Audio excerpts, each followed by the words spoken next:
Señor presidente de la Academia de Ciencias, señor presidente de la Academia de Antequera, señor secretario de la Academia de Antequera, señora secretaria de la Delegación de Educación y Universidad de la Junta de Andalucía, señor presidente de la Sociedad Erasmiana, compañeros académicos, autoridades, amigos todos que nos acompañan. Se oye muy mal. La Real Academia de Bellas Artes de San Telmo, esta tarde, en sesión extraordinaria, inaugura el curso 2025-2026 en nombre de Su Majestad el Rey Don Felipe VI. Esta presidencia, cumpliendo con lo prometido al tomar posesión, ha realizado diferentes actos en los cuales nos han acompañado la mayoría de ustedes y se lo agradecemos mucho. Y la verdad es que desde entonces no hemos parado. Al realizar esta sesión con una duplicidad de actos, no puedo extenderme, pero quiero recordar que siguiendo los nuevos estatutos se van a votar en breve 2 nuevas plazas en la sección de amantes de las bellas artes, con lo cual aumentará la familia de académicos. Que el ciclo La cohesión de la cultura europea a través de sus catedrales tiene continuidad hasta final de año y lo retomaremos más adelante. Mientras tanto, como se celebran otros centenarios, el acto de hoy es un exponente, se han preparado otras actividades y ahora mismo se está organizando un ciclo en torno a la figura tan señera de don Manuel Rodríguez de Berlanga, que nació en Ceuta, pero está ligado a Málaga plenamente porque desarrolló aquí su gran labor de investigación. Por supuesto que también se preparan otras actividades en torno a la generación del 27. Aunque el ministro Urtasun no citó a Málaga en sus proyectos, nosotros no olvidamos que aquí surgió la imprenta Dardo, la revista Litoral, y es la única ciudad de España donde existe un centro dedicado a la generación del 27. Y como tenemos grandes expertos y expertas en nuestra academia, pues llevan tiempo trabajando en ello. Se van a leer discursos de toma de posesión, tanto de académicos numerarios como de correspondientes. Esther Cruces está preparada para hacerlo en cuanto le asignemos una fecha, y asimismo los de otros correspondientes ya nombrados. Y un acto muy especial, la toma de posesión como académica de honor de la escultora Elena Laverón. No olvidamos a los mayores, ya hemos realizado algunos homenajes y está en marcha el homenaje a Jaime Fernández Pimentel y en torno al cenachero, que es ya un icono de Málaga. Mantenemos nuestro impulso y colaboramos con el Premio Málaga de Investigación, en el que actuamos como jurado junto a la Academia de Ciencias, que la Fundación Málaga promociona y dota generosamente y está a punto de fallarse. En fin, tenemos pensadas otras fechas para presentaciones de libros, ya en marcha la de los profesores Alfredo Alvar y Sebastián García Garrido y otras. Y hablando de publicaciones, no quiero olvidar las que son producción de la casa.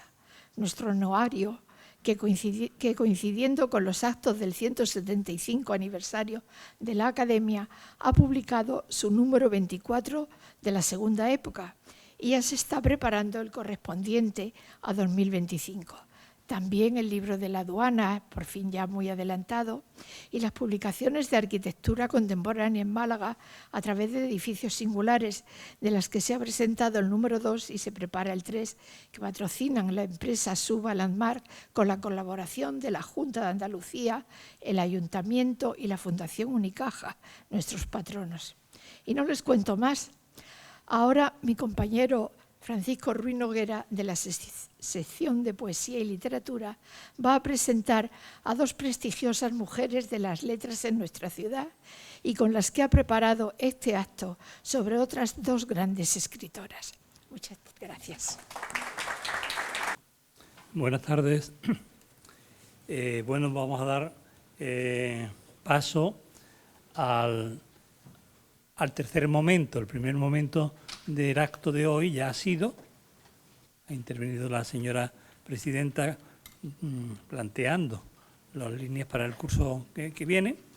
El segundo momento es este que tenemos aquí, o sea, la conferencia coloquio que va a tener lugar entre Aurora Luque, académica de nuestra casa, y Ana Cabello sobre la figura de las dos centenarias que están en cartel, Ana María Matute y Carmen Martín Gaite.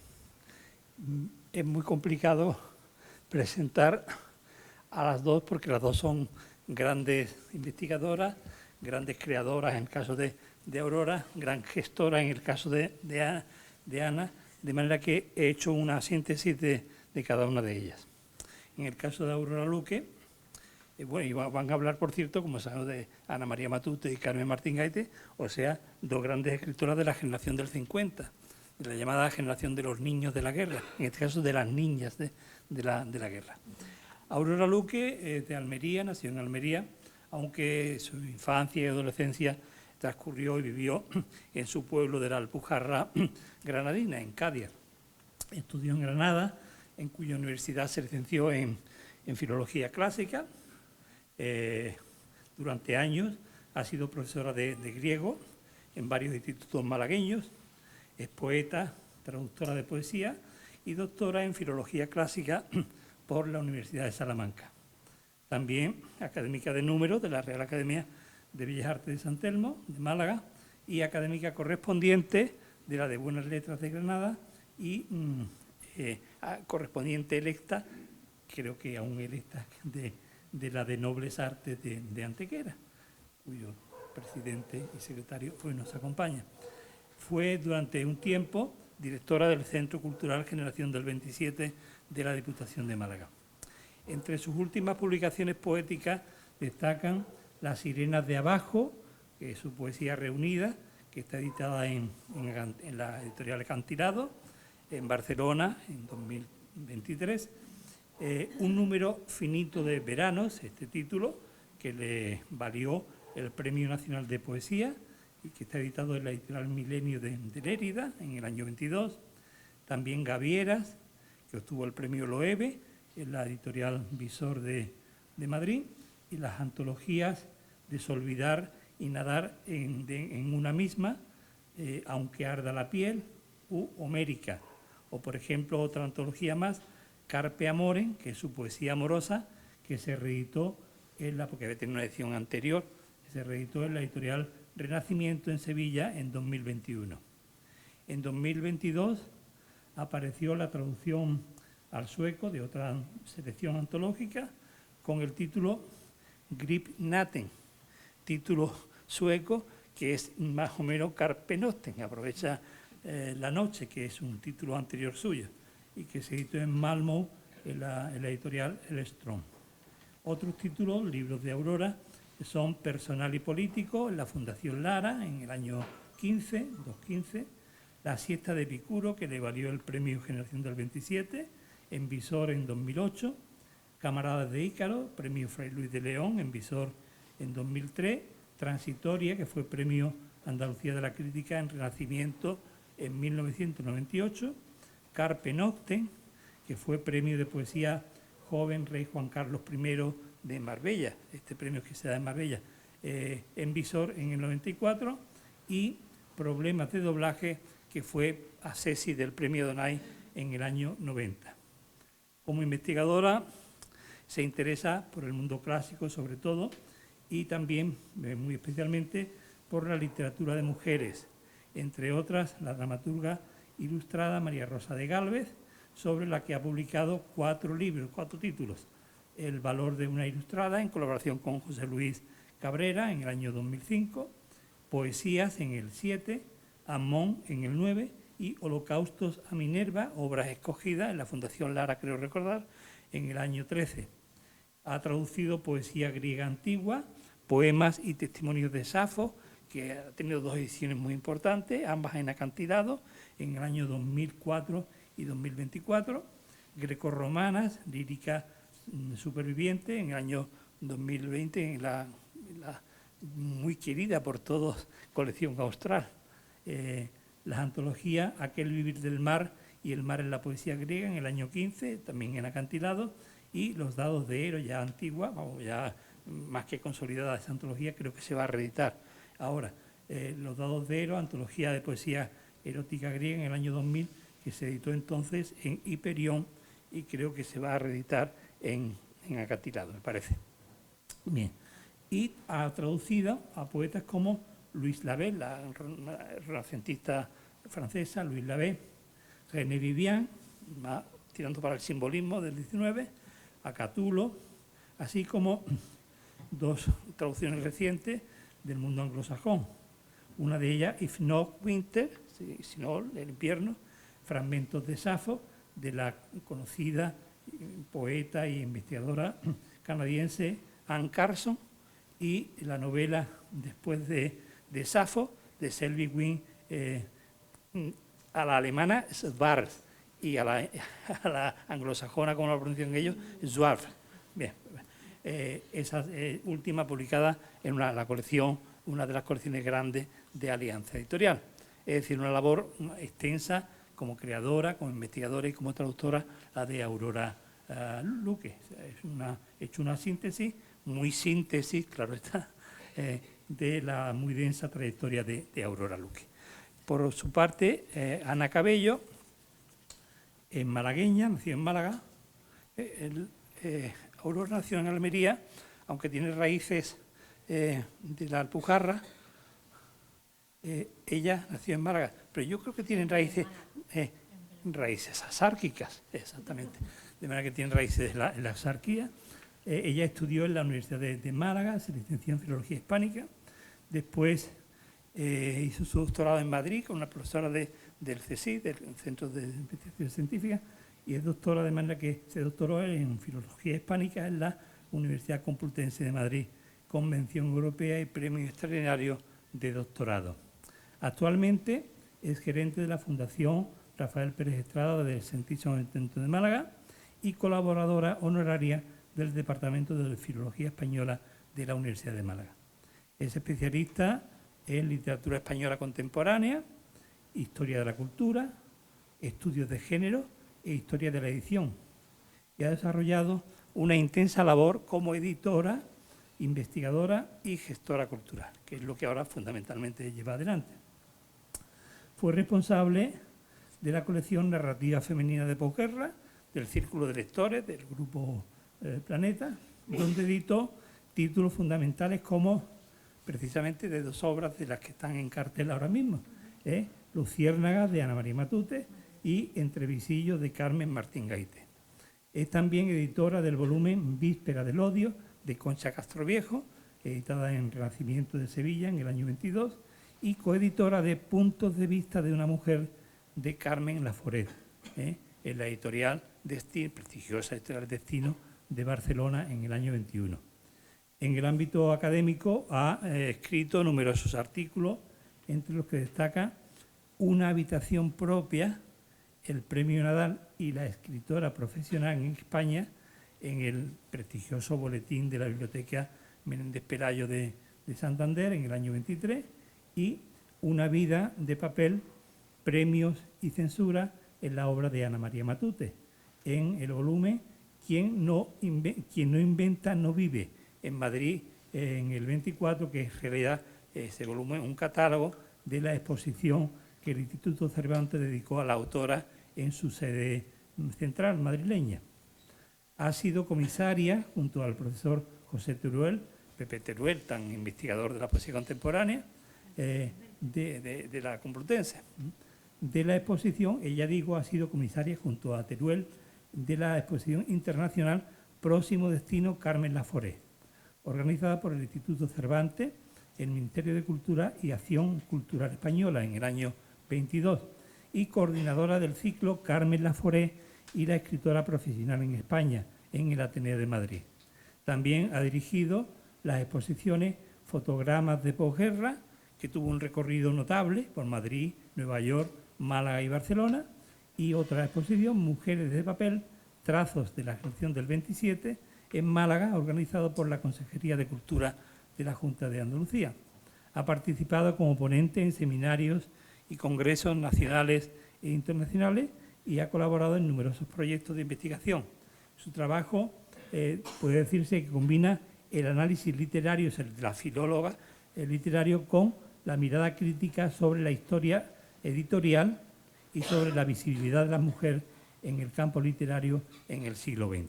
En fin, dos especialistas, dos solventes conocedoras del tema que nos ocupa esta tarde en esta conferencia inaugural y sobre todo dos trabajadoras para hablar de la obra de otras dos grandes trabajadoras, Matute y Carmen Martín Gaite. Seguro que vamos a aprender y disfrutar muchísimo.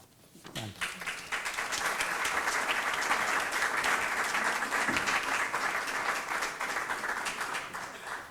Es para mí un enorme honor el que se me invitara a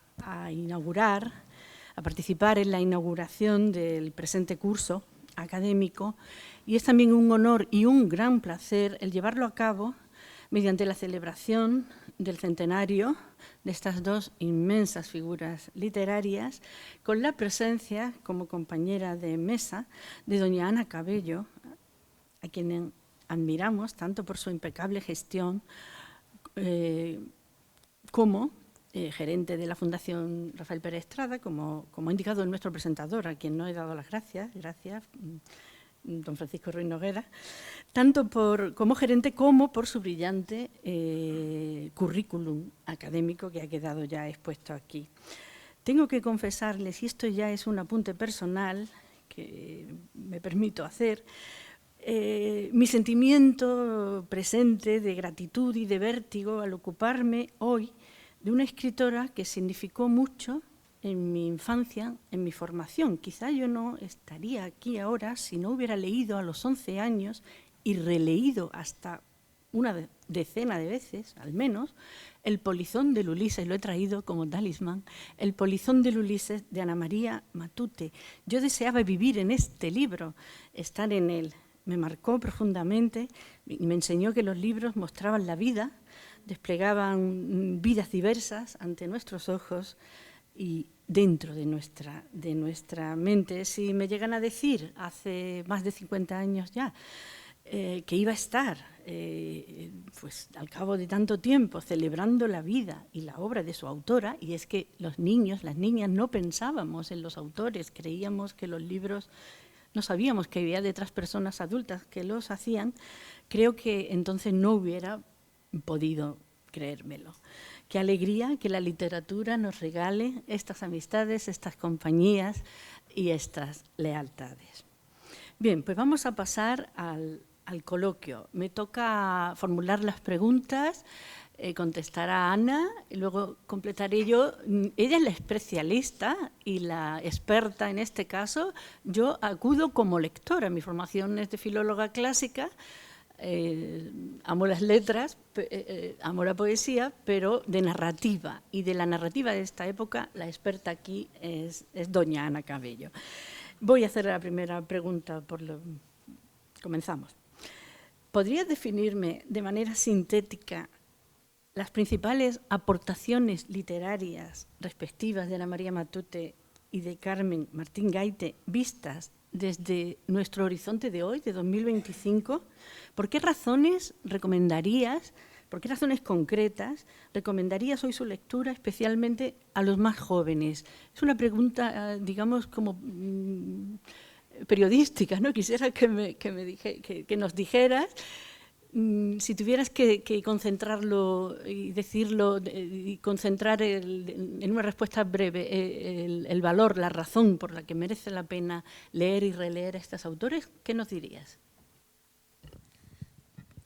Bueno, primero quiero dar las gracias, si me lo permites, Aurora, a la Real Academia de Bellas Artes de San Telmo por pensar en mí, porque a veces la labor de gestora cultural eclipsa un poco la de investigadora y me encanta volver a mis raíces y a mi origen y a esta parte de investigación y de divulgación científica y académica. Gracias a todos los académicos aquí presentes, a todo el público asistente y gracias a ti por querer bueno, pues que hiciéramos juntas esta charla y este coloquio. He puesto la foto, que no sé si quieres comentar algo de esa foto que queríamos iniciar el coloquio con ella. Sí, aunque la mayor parte del material audiovisual que se va a proyectar es propiedad y está ideado y será comentado por Ana Cabello, yo quería que esta fotografía apareciera en la proa, porque es Ana María Matute en Málaga con Hans Christian Andersen. Luego comentaré ¿Cómo fue ese encuentro? Porque fue dentro de una actividad del Centro Generación del 27, me tocó la suerte de hacer esa fotografía. ¿Y cómo Ana María Matute quiso estar ahí y qué le dijo a Andersen? Así que eso lo contaré un poquito más adelante. Al ser en Málaga quería que apareciera. Y respecto a la pregunta que me hace, bueno, pues podríamos estar, entonces he querido traer un poco un guión porque si no me voy por las ramas y el tiempo es limitado y prefiero ser más bien sintética e ir directa a tus cuestiones. Bueno, pues para mí personalmente y creo que para muchas hombres y mujeres de mi generación, descubrir a las autoras de posguerra, no solo a Carmen Martín Gaite, a Ana María Matute, sino a Laforet, a Aldecoa, a Concha Castroviejo, fue como abrir una ventana nueva para poder mirar el mundo desde otra perspectiva. Creo que ambas contribuyen de alguna manera y desde registros diferentes, y eso lo comentaremos ahora, a ensanchar el lenguaje narrativo en un momento marcado por la censura, la falta de libertad y los límites impuestos sobre todo y especialmente a las mujeres. Por parte de Ana María Matute, yo pienso, mi opinión es que nos dejó una literatura profundamente simbólica y emocional, donde la infancia, y esto también lo trataremos ahora con detenimiento, funciona como espejo moral del mundo adulto. Su capacidad para fabular desde la verdad del dolor, su estilo poético y su mirada compasiva la convierten en una de las voces más originales de la narrativa del siglo XX. Por su parte, creo que Carmen Martín Gaite transformó lo cotidiano en materia literaria y creo que esto es esencial en la obra de Martín Gaite. Y creó una prosa íntima, lúcida e irónica, con la que iluminó la condición femenina, otro de los aspectos esenciales de la obra de Martín Gaite, la memoria y el deseo de libertad en un contexto histórico adverso. Fue también una gran pensadora, ensayista y una lectora excepcional. Creo que no sabría con qué quedarme, ahora también lo comentaremos. Hoy, en 2025, diría que su lectura sigue siendo necesaria, absolutamente y rotundamente necesaria, para enseñar a mirar a los más jóvenes más allá de lo aparente, a leer los silencios, que es una cosa que ellas cultivaron mucho en su literatura y que ahora nos pasa desapercibido, pero que es fundamental, y hoy traeré algunos ejemplos de prensa en los que se ve muy bien ese escribir los silencios, ¿no? Y a pensar críticamente. Y hay una frase que creo que lo resume muy bien, lo que simbolizan ambas para los jóvenes, y es que yo creo que ellas enseñan que la literatura es espejo, es a la vez espejo y ventana, que es un espejo para conocernos mejor y una ventana para descubrir nuevos mundos. Magnífico balance. Ahora añado yo el mío, como lectora, aviso. Yo creo que Ana María Matute, siento una predilección especial por ella, aunque he redescubierto y me ha servido precisamente preparar este coloquio para redescubrir y conocer mejor a Gaite, ¿no? Matute es la gran fabuladora de la literatura española contemporánea. Domina dos territorios. Uno, el realista, el de la España despiadada de la guerra y de la posguerra, y otro, el fantástico, el personalísimo mundo medieval que ella reinventa, recrea, en La Torre Vigía, en Aramanoz, en El olvidado Rey Gudú, y en los que el bosque, por ejemplo, será un espacio y será un personaje. Le recomendaría su lectura simplemente por el encuentro con los personajes matutianos, por los que inventa, porque son personajes raros, únicos, díscolos, reconocibles, ¿no? Este personaje parece de Matute, podemos decir, ¿no? Sombríos, rebeldes, no pierden magnetismo con el paso del tiempo.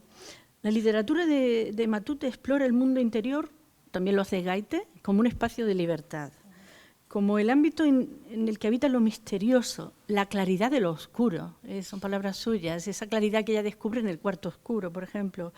Han elevado a la más alta literatura el tema de la infancia, como no se había hecho antes, yo creo que ahí son pioneras.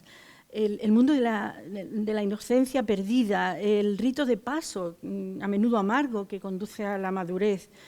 En su obra habita la melancolía y el estupor frente a la crueldad humana. Ella decía, mi padre es mediterráneo, podría haber sido amigo de Ulises. Mi madre es castellana, de aquí te espero, decía Ana María Matute, podría haber sido amiga del Cid. Y yo añado, ella, Ana María Matute, es nórdica, vikinga, es del reino de Thule, pero podría haber sido amiga de la reina de las nieves. Así que, ¿cómo no vamos a querer leer y releer los libros de una amiga de la Reina de las Nieves? De Carmen Martín Gaite diré que documenta como pocos, y además lo podemos ver incluso en el archivo visualmente, lo podemos disfrutar visualmente en el archivo de Televisión Española, en la que se repone ahora todas las novelas, aquellas que veíamos, las que somos mayores, en la infancia, a las 8:30, creo que entre visillos está disponible, y vemos cómo documento, bueno, no tanto en esa obra como en el texto, evidentemente, la atmósfera de las frustraciones, de las mezquindades, de las angustias, de los anhelos de las mujeres en la guerra española, sobre todo la angustia de la mujer joven provinciana, que se veía condenada a la fuerza a un papel reproductor o decorativo, primero de novia, luego de madre, y ella misma, aunque ella misma se declara provinciana en el sentido de tranquila, refleja ese mundo que hostigaba. La recomendaría también a Gaite por ser la maestra del relato breve, por su destreza en la exploración psicológica. Cómo coincide, lo he visto ahora, ¿no? Cómo coincide en la sutileza de los matices con Virginia Woolf, ¿no? Cómo se va por unos derroteros no esperados en la hora de explorar reacciones, pensamientos, derivas, ¿no? Y es maestra, y con esto acabo con Gaite, es maestra al entender la escritura como conversación, ese arte, ¿no? Muestra una enorme riqueza de registros orales. Su castellano es muy rico, preciso, fluido, demorado, tranquilo, con toques poéticos, y nos enseña cómo entretenernos con nuestros propios fantasmas. Si no sabemos cómo hacerlo, leemos a Gaite y de pronto vemos cómo podemos empezar conversaciones con nuestros propios fantasmas. En fin, en ambas, la independencia, nos dan lecciones de independencia, de voluntad de creación de un mundo propio y bueno, sobre todo de libertad, porque Matute, son palabras suyas, con estas termino, lo decía de sí misma, yo tenía una idea muy clara de mi libertad, y eso las hace muy grandes. Y me toca seguir preguntándote. Vamos a ver, ¿qué vínculos, lectores, investigadores, como investigadora, qué vínculos personales, qué encuentros personales has tenido con ambas autoras? ¿Las has conocido a las dos? ¡Qué envidia!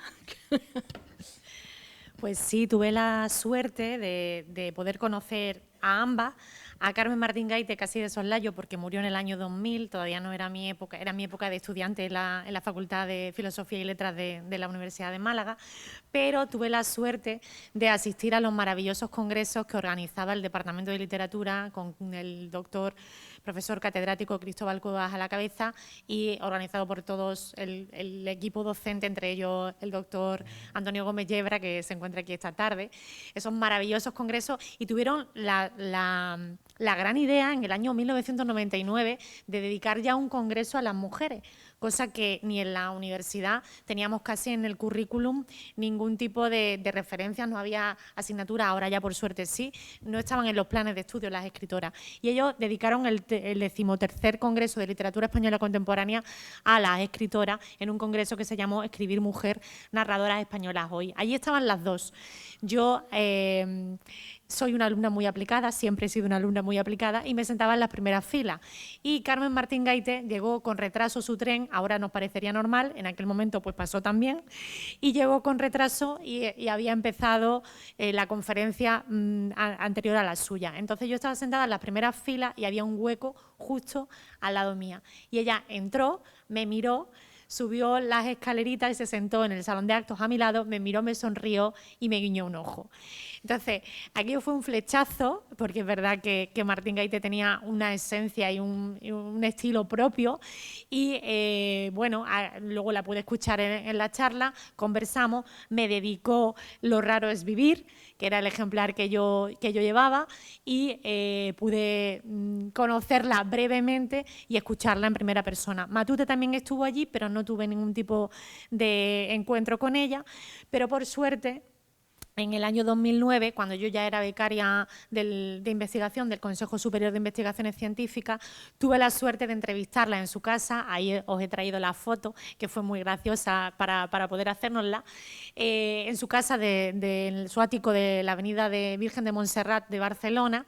y estuvimos 3 horas, la entrevisté a propósito de mi tesis doctoral, 3 horas conversando sobre los premios, la literatura, su trayectoria, y fue un encuentro maravilloso. A partir de ahí nos hicimos muy amigas, ella me llamaba mi tocaya, porque yo me llamo Ana María como ella, aunque todo el mundo me llama Ana, pero me llamo Ana María, me llamaba mi tocaya, y recuerdo que le pregunté en esa entrevista si quería que le dieran el premio Cervantes, y me dijo, es que no me apetece mucho escribir el discurso.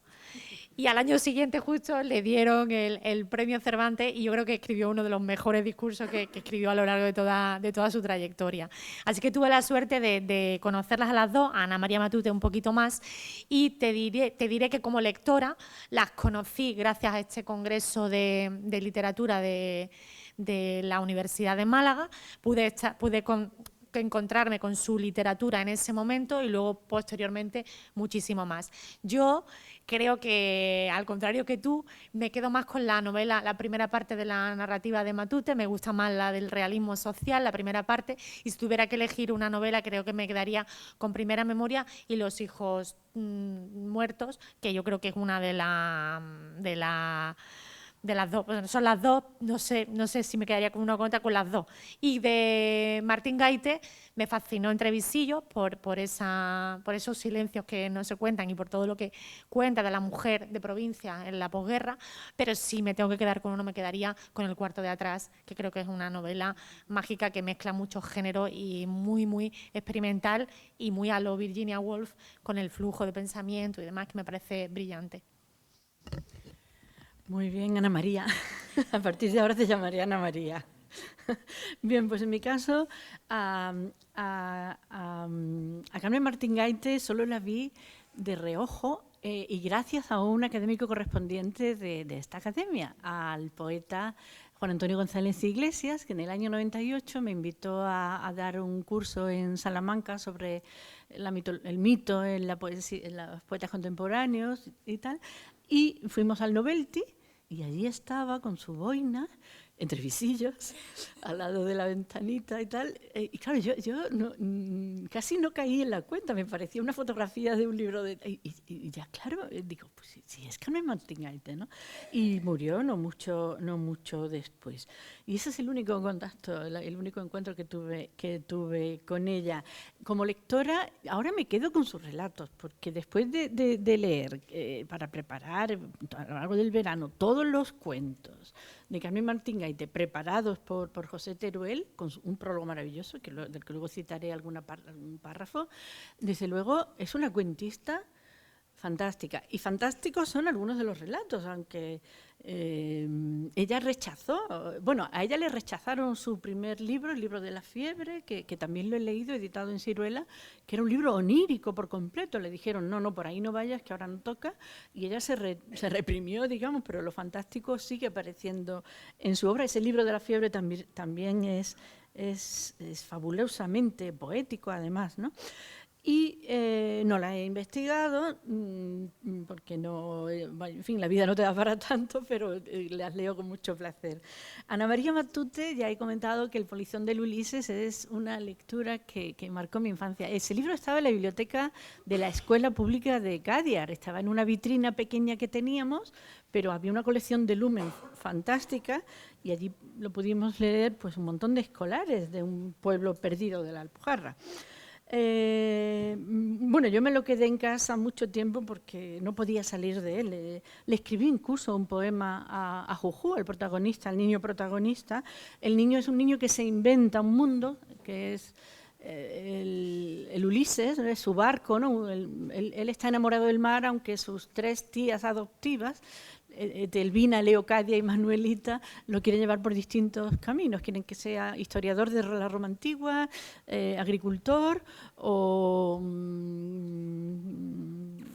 bueno, no recuerdo la tía Leocadia. La tía Leocadia era músico, me parece, era la romántica. Bueno, pues a él quería ser marino, ¿no? Y yo, como era así de querer justo lo que no querían para mí, pues me identificaba con Juju y estaba enamorada de Juju. Bien, pues de ese niño loco por conocer el mar, pues ya salté a otros libros, Primera Memoria. A mí sí me gusta la narrativa de la guerra. La que no me atraía tanto porque no me ayudaba a volar era la narrativa más costumbrista de Gay. Por ejemplo, Entre Visillos me gustaba, o sea, es una obra maestra, pero no en la adolescencia, porque yo quería irme muy lejos. Cuando leía quería irme al submarino del Capitán Nemo y como muy cerca, ¿no? Entonces, no, ese mundo de provincia es que lo tenía allí, en el pueblo, ¿no? Entonces no me apetecía como... sí, me gustaban las novelas inglesas, en fin, Jane Eyre, pero no las que registraban. Luego me he dado cuenta que cuentan la vida de mi abuela, de mi madre, de mis antepasadas, y ahora sí que me gustan. Ahora sí que las he recuperado con otra óptica, ¿no? De quien sabe que está contando la vida de mi propia familia, ¿no? Que ahora me interesa mucho más, además, ¿no? Bien, pues entonces, Ana María Matute, aquí tengo, estas fotos son están entre mis tesoros más queridos. Ana María Matute estuvo como invitada, junto con Ana María Moix, en el Centro del 27, en el año 2010, en el ciclo Vidas Cruzadas. Ella vino el día anterior con su hijo, con esa condición, ¿no? El día anterior en tren desde Barcelona, tenía que descansar un día, estaba muy delicada, fui a recogerla, a recibirlos a la estación, se me saltaron las lágrimas al verla, y ella me dijo, ¡ay, he visto qué desastre acabas de invitar! Ella como diciendo que iba muy, muy, muy achacosa, ¿no?, en la silla de ruedas. Tuvimos un encuentro maravilloso, Vidas Cruzadas lo capitaneó ella, digamos que Ana María Moix fue solo un poco la hizo de periodista, hablaron de la etapa de Sitges, de la etapa feliz, además de reunión con todos los poetas y de los novelistas de Barcelona. Y la cena fue fantástica. Ahí me está dedicando este libro, lo tengo dedicado, yo también lo tengo dedicado, lo tengo dedicado. Y Ana María le comenté en un momento, o sea, estaba completamente alerta y completamente lúcida en todo momento, seguía siendo el pequeño cosaco, se tomó un montón de vino en la cena, muy airosamente, a pesar de su delgadez, ¿no?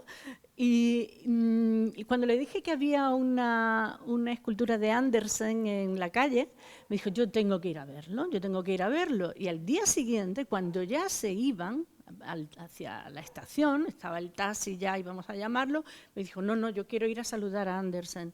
Se metió en los baños del hotel, los baños ya de la planta baja, ya habían dejado la habitación, se arregló, se peinó, se maquilló, se puso guapísima y nos fuimos despacito a ver a Andersen. Y le tomó de la manita, le dio un beso, lo saludó y estuvo allí hablando con él un rato. No es verdad que sepa lo que le dijo, pero estaba contentísima, como una niña, y fue un momento completamente maravilloso. Y claro, ella estaba muy contenta en Málaga, recordaba algún viaje con su familia, lo recordaba también en un pregón que dio para una feria del libro. Y quería contar también que hay un artículo muy bonito por ahí de Cristóbal Montilla sobre una entrevista que le hizo y durante la cual la propia Matute engañó a su hijo, que la vigilaba para que no bebiera mucho. La madre, o sea, el hijo Juan Pablo deja a la madre con el periodista, con Cristóbal Montilla, en el bar del Hotel Molina Lario, le dice que volverá cuando acabe, ve que ya se ha ido el hijo. Dice, camarero, un gin tonic para este chico. El chico, no, yo bebo agua, estoy trabajando y bebo agua. Un gin tonic para este chico. Y le ponen ahí agua y le da el cambiazo, se tomó 3 gin tonics. Y entonces y el día siguiente también bebió. Por eso estaba eufórica en la entrevista también, ¿no? En el coloquio en el Salón de Actos del Centro 27. Y Cristóbal Montilla escribió un artículo que se lo premiaron no recuerdo ahora qué certamen, que se llamaba 3 gin tonics con Wendy. Búsquenlo porque es una delicia, ¿no? Porque fue un encuentro inolvidable, yo creo que para cualquiera, ¿no? Lo es. Así que ese fue mi encuentro con Ana María Matute, que desde luego la memoria yo creo que me acompañará siempre porque, en fin, fue un momento maravilloso. Y ya me he pasado mucho de tiempo y ahora vamos a la siguiente pregunta, que te va a tocar a ti contestar, que sería sobre Gaite y la infancia. ¿Cómo habla, o sea, cómo marca, cómo determina la infancia la obra de Carmen Martín Gaite? Bueno, parece que es más evidente la importancia de la infancia en la obra de Matute porque parece que su estilo, su forma de conectar, pero en la infancia, en la narrativa de Martín Gaite también es esencial. Ocupa un lugar central en su literatura. Yo lo concibo no solo como un recuerdo autobiográfico, sino como escenario narrativo, como un territorio simbólico desde el que ella reconstruye la identidad, reinterpreta o interpreta el pasado e imagina mundos alternativos frente a la realidad opresiva que ha vivido, ¿no?, durante su infancia. Para ella la infancia no va a desaparecer nunca, es como esa habitación interior donde se preserva la libertad de soñar, de imaginar y de crear. Creo que el paradigma vendría a ser la obra del Cuarto de Atrás, que es esa habitación interior donde se puede imaginar, crear y soñar. Y creo que esta novela constituye la cristalización más acabada de la infancia como espacio, ese espacio interior del que Aurora también comentaba antes, en el que la narradora va a reconstruir su vida, pero no desde la historia oficial, sino desde sus recuerdos personales, ¿no? Esos retazos de memoria, ¿no?, ese flujo cortado de fragmentos. Y la estructura onírica, lo comentabas también antes, a medio camino entre el ensayo, el diario y la narración fantástica, porque el Cuarto de Atrás tiene ese punto de narración fantástica, refleja cómo los recuerdos de la infancia van a ir regresando a su memoria como piezas que están dispersas y que tenemos nosotros los lectores, porque exige un lector audaz e inteligente que vaya uniendo esas piezas que ella nos va ofreciendo en el Cuarto de Atrás. Ese cuarto de atrás, que antes era un cuarto de juegos y ahora es un cuarto de despensa donde se guardan todas las cosas de la posguerra, ¿no?, todo el poco alimento que llega y demás, es para ella es más que una habitación, un espacio físico, sino es el origen de la voz y del relato y del lenguaje, que es tan esencial en su narrativa. Para ella la infancia y la imaginación es una forma de estar en el mundo y así lo refleja también en su obra. Y creo que ella entiende la infancia no como un tiempo perdido, sino como una forma, como ya digo, de estar en el mundo, de ser imaginativa, de verlo todo con ojos nuevos, de poder inventar y poder crear y tener todo por descubrir. Y ese es el punto de partida en el que ella utiliza la infancia para sus textos. Es verdad que tiene muchos menos personajes infantiles, pero sí que lo utiliza en múltiples ocasiones como forma de casi de terapia creativa, ¿no?, de arrancar, de catarsis. Y eso es lo que, brevemente, para no extenderme mucho, y ahora te dejo a ti que tú hables de Matute, que tiene mucho más. Y luego hablarás tú también de los cuentos de hadas y hablaremos de cómo los cuentos de hadas también, ahí enlaza también Martín Gaite, Carmen Martín Gaite con el mundo de los cuentos presuntamente infantiles.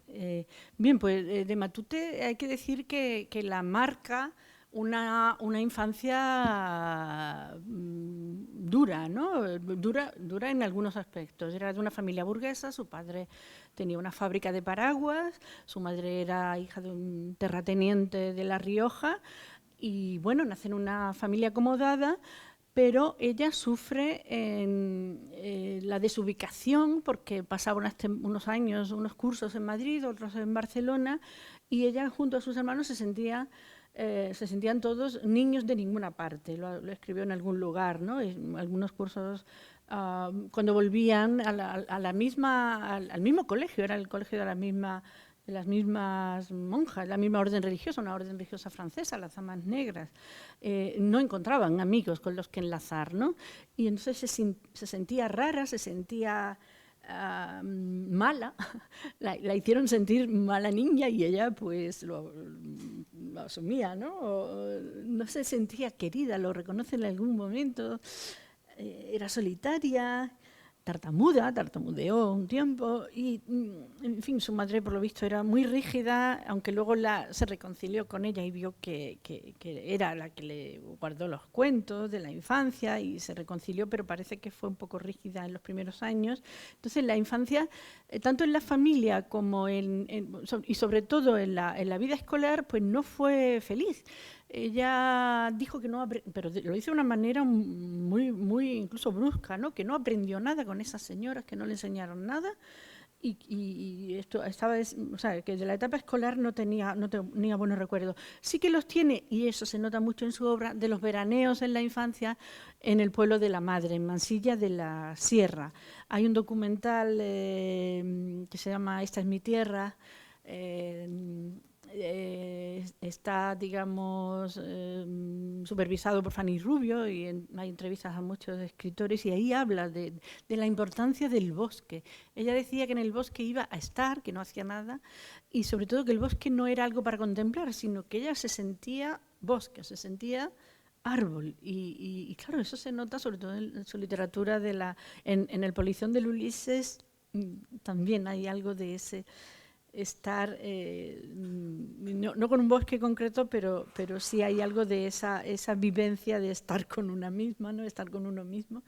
Entonces, con ese paréntesis de los veranos rurales, a la mala experiencia escolar, a ese nací cuando mis padres ya no se querían, que es la frase con la que comienza Paraíso inhabitado, la última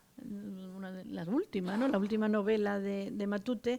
Pues hay que añadir la experiencia de la guerra, ¿no? La experiencia terrible de la guerra, porque ella y su hermano es que vieron pues asesinados en un solar cerca de la casa y ella recuerda sobre todo el cadáver de un hombre pues acribillado con un trozo de pan y chocolate en la mano, ¿no? Y claro, descubre de golpe que el mundo no es lo que le han contado, lo que le han dicho en la escuela. Y claro, esas experiencias brutales de la guerra, ella llama a la guerra tremenda escuela, dura, pero provechosa, y de hecho extrae para sus novelas Primera Memoria, por ejemplo, Los soldados lloran de noche.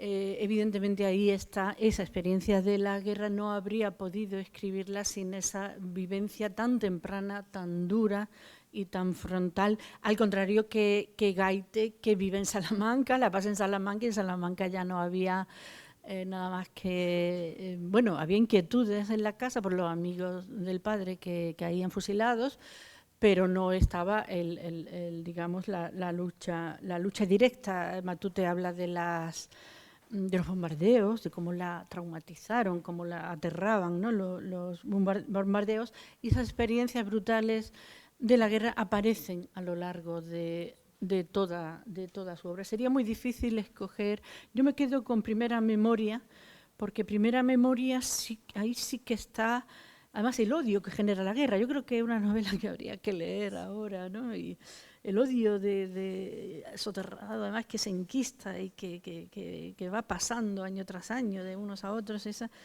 y bueno, y muchas otras, ¿no? Pero lo dejo aquí porque verdaderamente podríamos estar hablando 2 horas de la infancia. Entonces pasamos a otro tema que vamos a seguir, hablaremos de los comienzos literarios, de la formación, de las primeras publicaciones.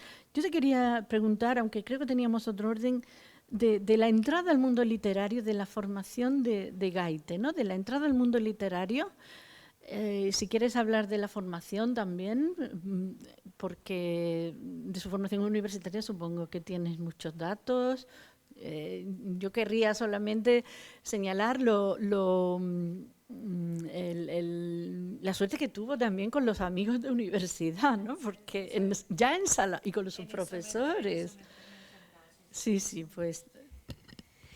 Bueno, es verdad que Carmen Martín Gaite fue una lectora voraz y era una de las cosas que más le gustaba, casi tanto o igual que escribir era leer, que ella, bueno, pues esos comienzos literarios y esas redes son fundamentales y ella se sintió en esa red. Es verdad que a veces las redes te atrapan, ¿no? Como como las telas de araña, ¿no?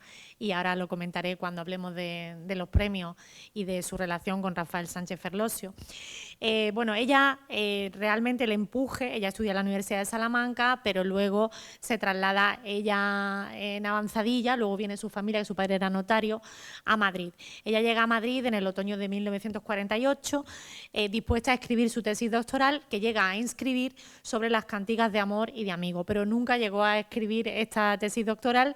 Luego se especializó en los usos amorosos del siglo XVIII, que sí que fue además luego convertido en ensayo, y posteriormente también hizo los usos amorosos de la posguerra española, que os recomiendo muchísimo su lectura porque es maravilloso. Y el hecho fundamental lo va a marcar el reencuentro en la universidad con Ignacio Aldecoa. A Ignacio Aldecoa lo había conocido en Salamanca y se reencuentran en la Universidad Complutense, y es él el que le abre las puertas de su grupo, que nada más y nada menos estaban entre ellos pues Alfonso Sastre, Jesús Fernández Santos o el propio Rafael Sánchez Ferlosio, que como sabrán ustedes pues fue el marido de Carmen Martín Gaite.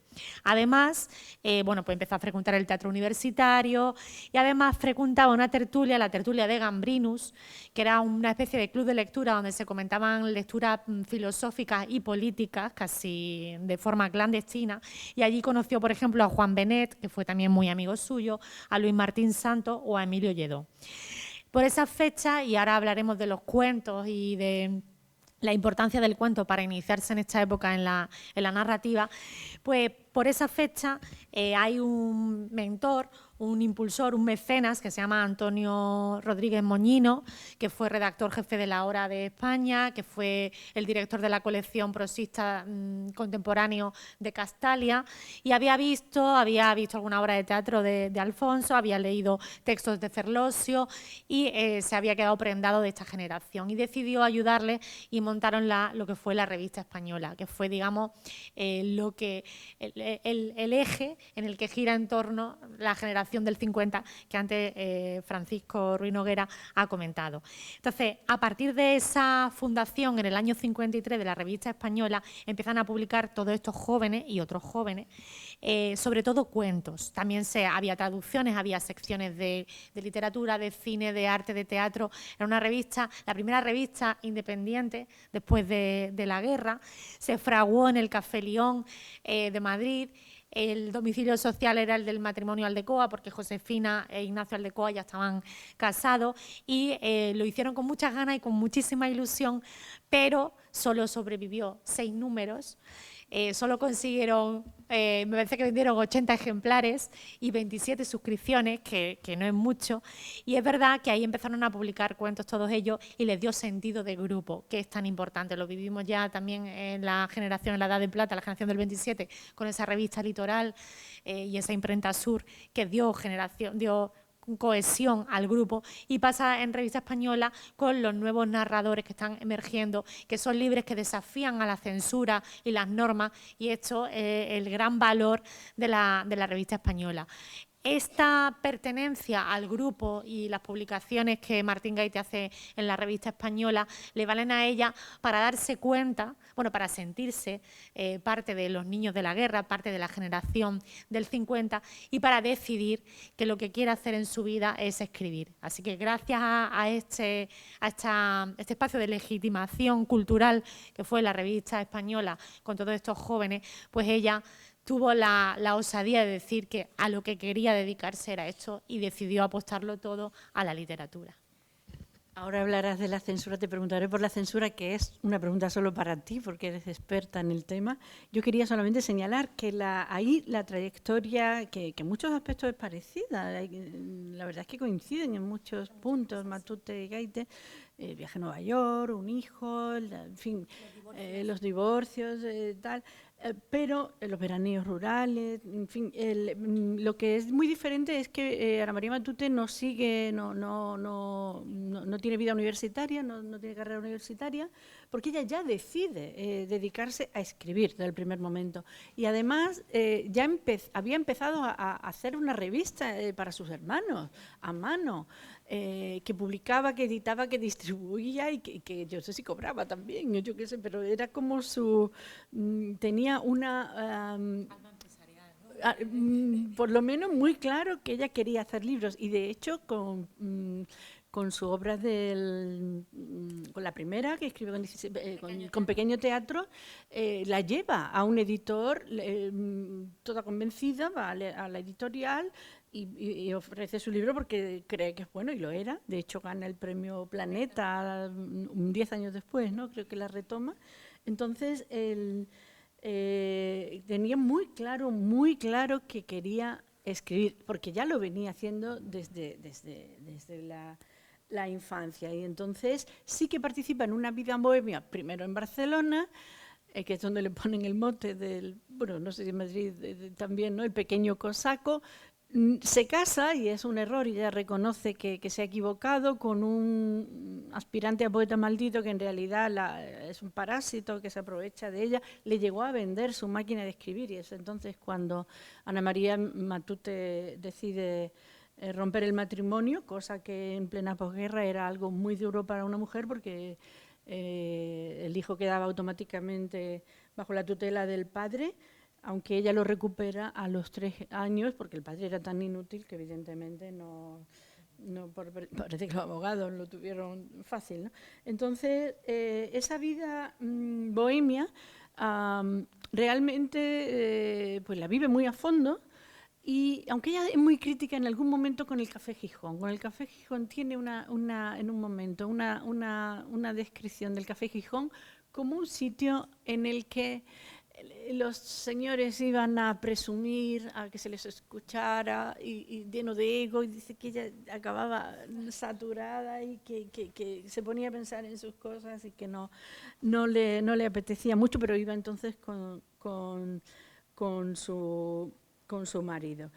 Y siempre tuvo entonces no esa vida, no la faceta de investigadora que tiene Carmen Martín Kenche, que por cierto escribió un libro sobre el conde de Guadalhorce, que no sé si estará estará en la biblioteca de la Academia, o lo voy a buscar porque tengo mucha curiosidad. Lo publicó en los años 70, y claro, ella se interesó por el siglo XVIII porque era un siglo que no, qué pena que no se ocupara de María Rosa de Galvez, porque es un siglo que no conocía a fondo, y decide pues cambiar de tema y volcarse, porque tenía alma de ensayista y de investigadora. Bien, pues entonces yo te pediría que hablaras del tema de la censura, porque como editora de Luciérnagas, de la novela Luciérnagas de Ana María Matute, que fue prohibida directamente porque habla de lo más crudo de la guerra y de la posguerra, ¿qué nos puedes decir de cómo sufrieron la censura? Bueno, yo he preparado esta pregunta como premio, censura y recepción crítica. Voy a ir un poco al hilo todo. He de confesar que esta va a ser la pregunta más difícil de todas, porque es el tema que más me gusta, que más me apasiona, y la verdad es que ser breve y concisa. Espero dejarles algunas ideas interesantes, y a partir de ahí ya en otro momento pues las desarrollamos. Ya no nos quedan muchas. No.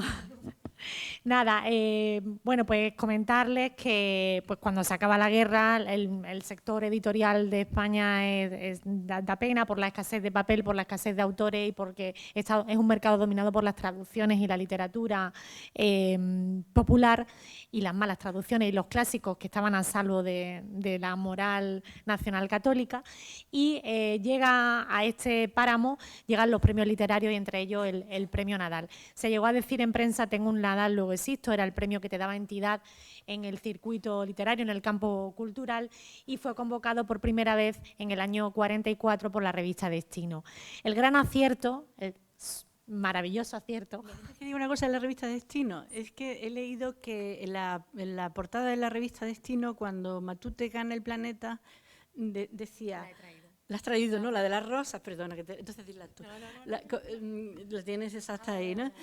Flores rojas para una ganadora morena. Así estaba el patio. Sí, bueno, traigo muchas de esas, Aurora. Bueno, pues gana Carmen Laforet, lo cual no es simplemente una feliz coincidencia, sino que el hecho de que una mujer desconocida y joven ganara un premio de nuevo cuño y que tuviera tanto éxito por su novela Nada, su maravillosa novela Nada, pues se erige como baluarte de autoestima y de confianza para muchísimas escritoras que, animadas por el éxito de Laforet, deciden escribir y deciden presentarse a los premios. Y son muchísimas las que ganan. Y esto escuece y así se hace saber en la prensa, que ahora traigo también algunos de los testimonios. En el contexto del Premio Nadal, las dos escritoras que nos ocupan esta tarde obtuvieron el Premio Nadal, Martín Gaite en 1957 por Entrevisillo y Ana María Matute en 1959 por Primera Memoria. Pero la historia, y aquí está la portada con los claveles, que no se ve rojo porque es en blanco y negro, pero son claveles rojos. Ana María Matute quería el Premio Nadal sí o sí, y de hecho lo intentó en diversas ocasiones. Ella lo gana en el año 59, pero lo había intentado 2 veces anteriormente. En el año 47 ella queda finalista con Lo Sabel, el año que gana Miguel Delibes, que no está mal ser finalista el año que gana un autor como Miguel Delibes.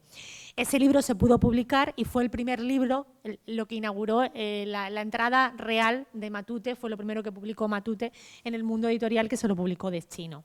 En el año 49 vuelve a intentarlo con Luciérnagas, y ahora hablaré de toda la parte de la censura, pero queda finalista, pero no pasa la censura. Y esta novela tiene una historia aparte, que tiene un historión maravilloso, y ahora también intentaré resumírselo.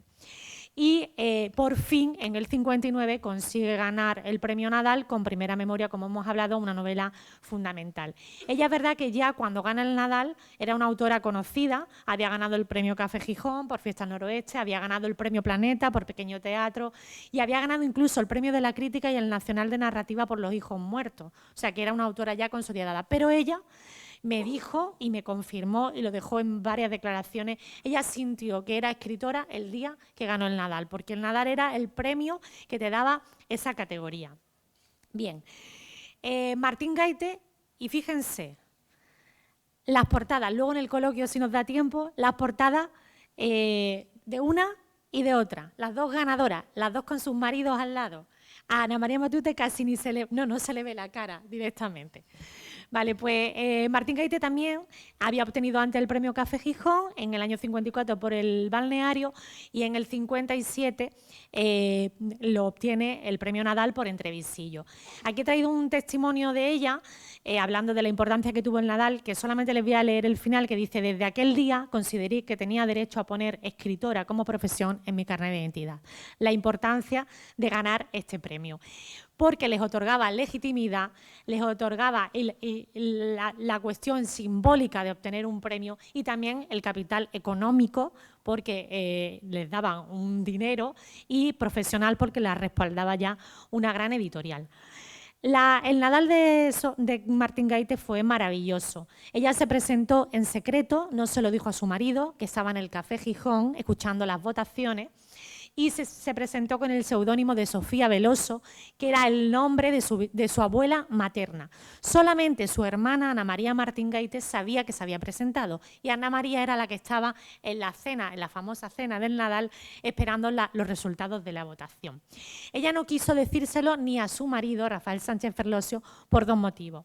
Uno, porque ella era esposa de un ganador del Premio Nadal, que lo había ganado 2 años antes con el Jarama, y era nuera de otro escritor conocido, Rafael Sánchez Maza, y no quería, porque conocía a muchos miembros del jurado, no quería que el jurado supiera que era ella la que había mandado la novela, y salvaguardar un poco su identidad. Y otro detalle muy importante es que le había dado a leer el libro de la fiebre, que antes Aurora ha mencionado, a su marido, y le había dicho que el libro era muy malo, y la desanimó tanto que pensó: si le digo que me voy a presentar al Nadal que él ha ganado hace 2 años, me va a decir que no me presente y me va a quitar las ganas. Y efectivamente, así pasó. Y os he traído un recorte de la prensa, del reportaje de la prensa que hicieron cuando ella ganó el Nadal, para que veáis cómo esos silencios que manejan también, y esa tensión, ¿no? Bueno, se supone que Rafael no sabe nada, y ella llega, o sea, Rafael llega y dice, lo describen así en blanco y negro, que era el reportaje.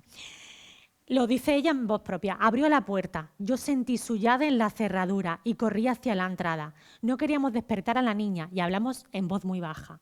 ¿Sabes lo que ha pasado?, me dijo Rafael. Que las gentes dicen que tú eres Sofía Veloso, la que ha ganado el Nadal. Ahora tendremos que desmentir la noticia.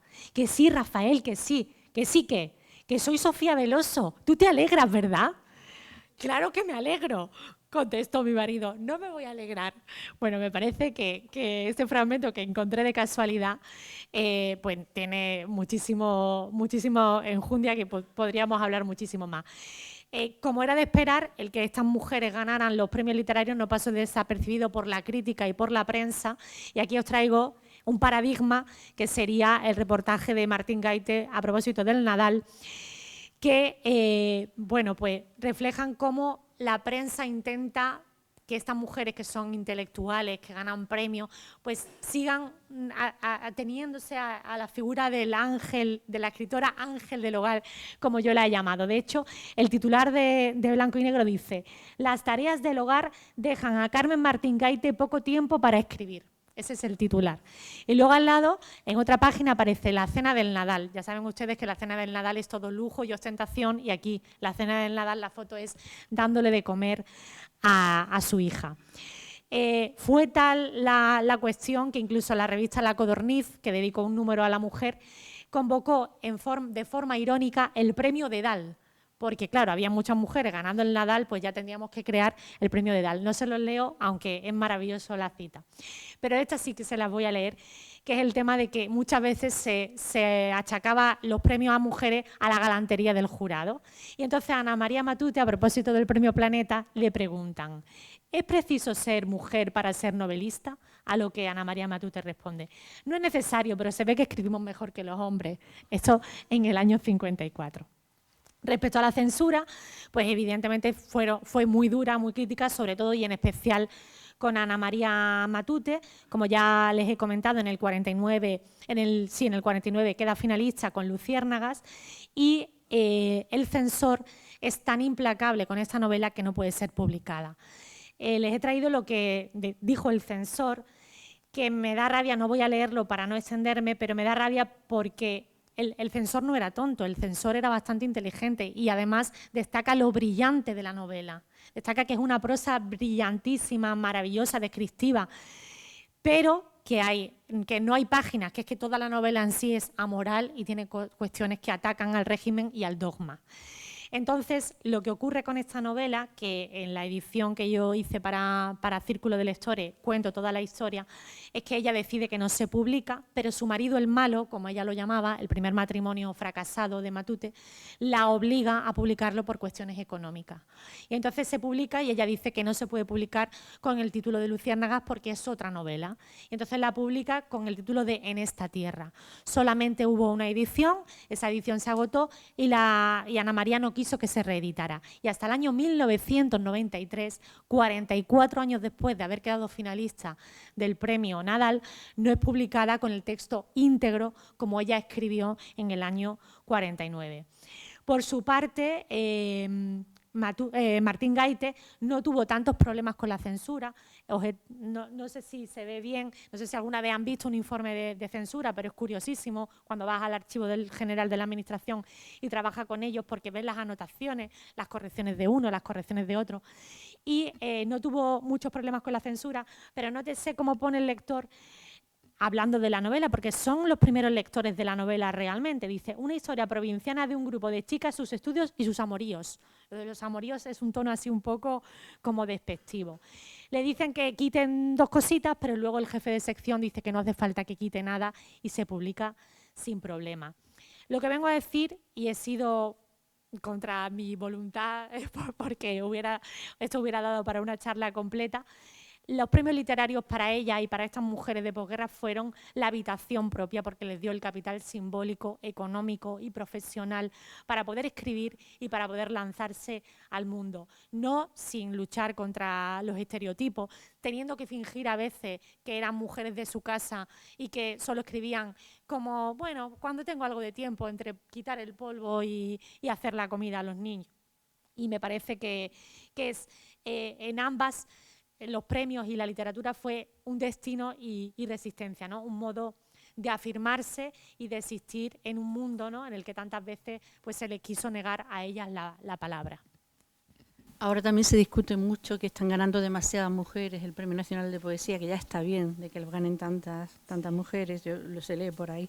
No se publica, pero se lee. Bien, pues nos quedan 10 minutos y no tenemos tiempo para todas las preguntas.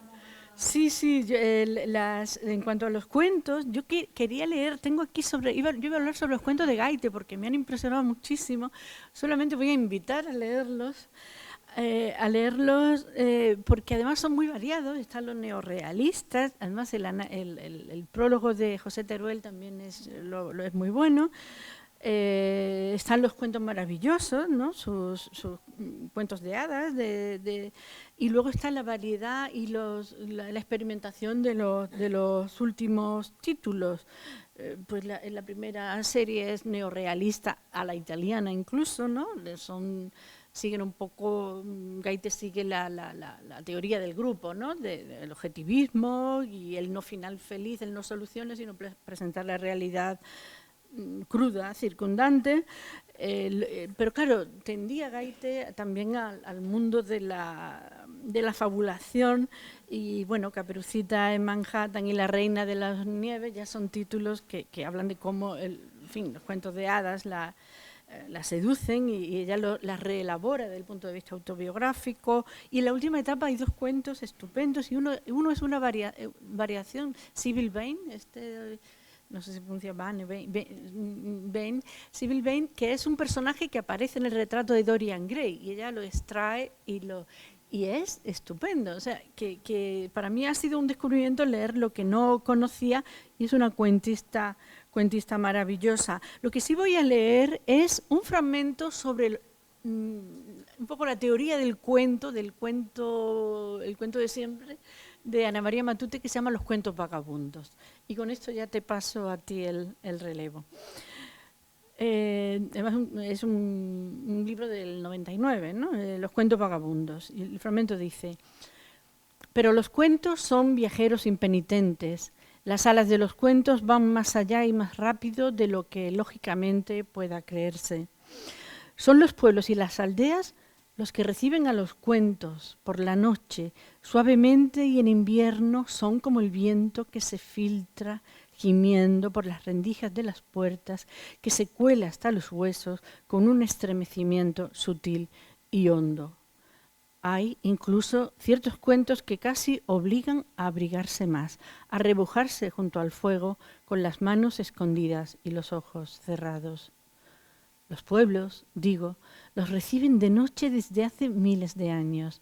Llegan a través de las montañas y duermen en las casas, en los rincones del granero, en el fuego mismo. No me digan que no vale la pena releer a la Matute, ¿no? Y te paso el relevo para que hables también de la cuentista. Bueno, sí, yo también voy a lanzar que yo creo que para iniciarse en los cuentos de Matute está muy bien este libro, que son cuentos breves, Los niños tontos, y voy a remitirme más que a lo que, pues ahí que lo pueden leer si quieren, sobre la tradición oral y demás, a lo que ella me dijo en su casa aquel día que la pude entrevistar en el año 2009, y ella me dijo que el cuento era el género más difícil de todo, que era como una naranja, que tenía que ser jugoso, perfecto, redondo, y que tenía que tener la precisión de la relojería suiza. Es decir, para ella el cuento era lo más importante, y además se alegraba de que ya en el año 2009 empezara a tenerse en consideración el género cuento, no como un género marginal, sino como un género pues de primer orden y de primera instancia. Y bueno, todos los cuentos de Matute son fantásticos, pero si quieren iniciarse, creo que este puede ser un buen libro para comenzar. Ella se sentía especialmente orgullosa también de este libro. Y no sé, Aurora, si acabamos ya con la última pregunta y así cerramos. Sí, yo quiero hablar del universo. Teníamos todo, pero nada, no hay manera de cumplir los propósitos. Espero que por lo menos le esté gustando a alguien. Bien, y que anime a releer a estas 2. Bueno, pues yo es que también enlazo con Los niños tontos, por eso no quería dejar de hablar de Los niños tontos. Los niños tontos es un libro, también lo he traído, ¿no? Porque Quería que nos acompañara. Los niños tontos es un libro delicioso. Ella dice, Ana María Matute decía que no eran poemas, pero yo no estoy de acuerdo. Es un libro muy lírico, son 21 piezas. Ella decía que tampoco eran relatos y dice que son un género aparte, el niño tonto. Y ella decía, cuando estoy en la sala de espera de un médico, pues digo, pues voy a escribir un niño tonto. O sea, se inventó el género del niño tonto como género. Son niños crueles, son con un punto de locura, pero es que este libro yo creo que entra en el estante de los libros de poesía. Es incuestionable. Además coincide con Juan Ramón, con la temática y con la forma, ¿no? de poema en prosa, de texto poético en prosa. En Platero, por ejemplo, todos recordaremos esos relatos de los niños pobres, las niñas, los mendigos, alguna loca, y bueno, esos retratos magníficos que salpican Platero y yo, que son de una crítica social soterrada, que a veces que nunca se dijo tan claramente, pero una crítica de fondo, una crítica social muy, muy, muy fuerte. Y también Baudelaire en sus pequeños poemas en prosa también habla ya de niños, incorpora niños mendigos de ciudad, niños trastornados, haciendo cosas de adultos y todo, también Baudelaire. O sea, que es una tradición, Ana María Matute engancha ahí con los niños tontos en una tradición que viene de lejos. Y también por el tono elegíaco. Estos poemas son para leerlos de uno en uno al día. Son como los buenos haikus, ¿no? Bueno, mejor que un buen haiku. Y pararse. También, por ejemplo, aquí adelanta este libro del 59, pues ya Jujú, un poco la historia de Jujú, el niño que crece de golpe y que abandona de manera despiadada casi sus juguetes y tal, porque ya ha crecido, ¿no? Hay uno que es el del niño que perdió a su amigo, que es, yo creo que un borrador del Polizón del Ulises. Y luego está lo onírico, es una prosa mágica, no tiene, bueno, y lógica, con la lógica de la poesía, que escapa de lo convencional, y sobre todo Matute aquí explota la sugerencia, los silencios también, y yo creo que es una verdadera obra de arte. Este libro yo creo que tendría que ser obligatorio en todos los bachilleratos de este país, de América Latina, porque no sé si en traducción mantendrá la temperatura lírica. Y yo con esto ya te dejo a ti, que digas lo que quieras, que cierres, nos quedan 5 minutos. No.